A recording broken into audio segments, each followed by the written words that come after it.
Hi welcome to கணிதம் guide. இன்னைக்கு 9th மேக்ஸ்ல பயிற்சி 3.1 பார்க்க போறோம். என்ன கொடுத்துருக்காங்க, பின்வரும் கோவைகளில் எவை பல்லுறுப்பு கோவை அப்படின்னு சொல்லி நம்ம கண்டுபிடிக்கணும். பல்லுறுப்பு கோவை இல்லைன்னா அதுக்கான காரணத்தை சொல்லணும். சரியா?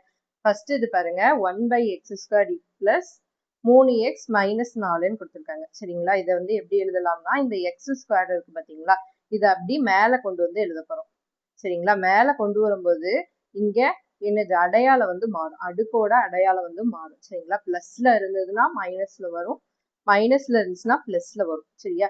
இங்க என்னதுல இருக்கு, பிளஸ்ல இருக்கு. அப்ப மேல வரும்போது அடுக்கோட அடையாளம் மாறும், மைனஸ்ல வரும். சரியா? அப்போ எக்ஸ் பவர் -2 3x -4. இங்க பாருங்க, இதுல வந்து எக்ஸோட அடுக்குல ஒரு மைனஸ் வச்ச நம்பர் வந்திருக்கு. சரிங்களா? மைனஸ் வச்ச நம்பர் வந்துச்சுன்னா அது வந்து பல்லுறுப்புக்கோவை கிடையாது. சரிங்களா? அப்போ இது வந்து பல்லுறுப்புக்கோவை அல்ல அப்படின்னு சொல்லி எழுதிக்கோங்க. பாருங்க, பல்லுறுப்புக்கோவை அல்ல, ஏனெனில் எக்ஸோட அடுக்கு குறையெண்ணாக உள்ளது அப்படின்னு சொல்லி எழுதிக்கோங்க. சரிங்களா? ரெண்டாவது சம் பாருங்க. ரெண்டாவது சம் பார்த்தாலே தெரியுது நம்மளுக்கு இதுல எந்த பின்ன வடிவமும் வரல.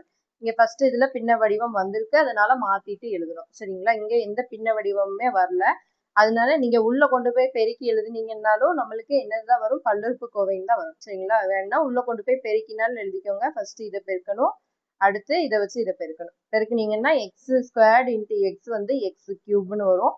அடுத்து x² இன்ட்டு 1 வந்து என்ன வரும், xன்னு வரும். சரிங்களா? இதுல பாருங்க, குறையெண் எதுவுமே வரல, அதனால நம்ம இது வந்து என்னது பல்லுறுப்புக்கோவை ஆகும் அப்படின்னு சொல்லி எழுதிக்கலாம். சரிங்களா? கண்டிப்பா இது ஒரு பல்லுறுப்புக்கோவை தான். அடுத்தது மூணாவது இது பாருங்க. மூணாவது பாருங்க, 1/x x+5ன்னு வந்திருக்கு. இதை பின்ன வடிவத்துல வந்திருக்கு. இதை அப்படி மேல கொண்டு வந்தோம்னா இங்க அடுக்குல வந்து ஒண்ணுமே இல்லைன்னா ஒண்ணு இருக்கதா அர்த்தம். அப்படி மேல கொண்டு வந்தோம்னா என்ன வரும், எக்ஸ் பவர் -1ன்னு வரும். சரிங்களா? இங்க பிளஸ்ல இருக்கிறது அப்படி மேல வரும்போது மைனஸ்ல வரும். இன்ட்டு என்னது, x+5. இங்க பாருங்க மைனஸ்ல வந்துருச்சு, குறியெண்ணா வந்துருச்சு. அப்படின்னால இது என்னது பல்லுறுப்புக்கோவை கிடையாது. சரியா?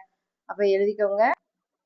பாருங்க, எக்ஸின் அடுக்கு குறையெண்ணாக உள்ளது, எனவே இது பல்லுறுப்புக்கோவை அல்ல. சரியா? அடுத்த சம் பாருங்க, 1/x⁻², 1/x⁻1 பிளஸ் 7. சரியா? இது பின்னத்துல இருக்கு, மேல கொண்டு வருவோம். கொண்டு வந்தோம்னா என்ன வரும், அடையாளம் வந்து மாறும். இங்க மைனஸா இருக்கு, அதனால பிளஸ்ஸா மாறும். இதுக்கு முன்னாடி சம்ஸ்ல எல்லாம் பிளஸ்ஸா இருந்தது, அதனால மைனஸா மாறுச்சு. இதுல வந்து மைனஸா இருக்கு, அதனால பிளஸ்ஸா மாறும். அப்ப x². இந்த இது அப்படி மேல வரும்போது x⁻1ன்னு வரும். பவர் 1 போட்டால் 1 தான், போடலனாலும் 1 தான். அதுக்கடுத்து பிளஸ் 7. சரியா? இந்த இது பாருங்க எப்படி இருக்கு, எல்லாமே பவர்ல என்ன இருக்கு, அடுக்குல வந்து பிளஸ்ஸா தான் இருக்கு. அப்படிதானே? அப்போ இது வந்து கண்டிப்பா என்னது பல்லுறுப்புக்கோவை ஆகும். சரிங்களா? பல்லுறுப்புக்கோவை ஆகும் அப்படின்னு சொல்லி எழுதிக்கோங்க. சரிங்களா? அடுத்த சம் பாருங்க. இந்த இதுல பாருங்க, என்னது x² இருக்கு, இங்க x இருக்கு, இங்க ஒண்ணுமே இல்ல, எல்லாமே என்னதுலாம் பிளஸ்ல தான் இருக்கு. அப்ப இது கண்டிப்பா என்னதுதான் பல்லுறுப்புக்கோவை தான். சரிங்களா? அப்ப இந்த சம்பவம் என்னது பல்லுறுப்புக்கோவை ஆகும். சரியா? அடுத்த சம் என்ன கொடுத்திருக்காங்க நம்மளுக்கு, ஆறாவது இது m² minus cubic root of m கொடுத்திருக்காங்க. அடுத்து பிளஸ் 7m மைனஸ் 10ன்னு கொடுத்திருக்காங்க. சரிங்களா?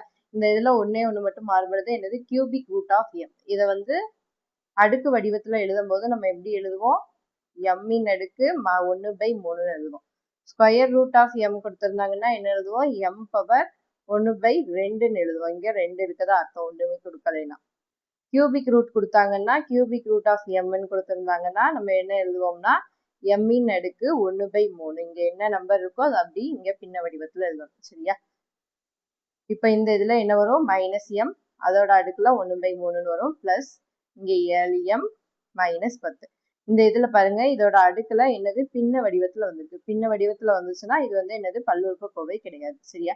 அப்ப பல்லுறுப்புக்கோவை கிடையாதுன்னு எழுதிக்கோங்க. m-இன் அடுக்கு பின்ன வடிவில் உள்ளது, எனவே பல்லுறுப்புக்கோவை அல்ல அப்படின்னு சொல்லி எழுதி முடிச்சுக்கோங்க. சரிங்களா? தேங்க்யூ ஃபார் வாட்சிங். சேனல் வந்து சப்ஸ்கிரைப் பண்ணி வச்சுக்கோங்க.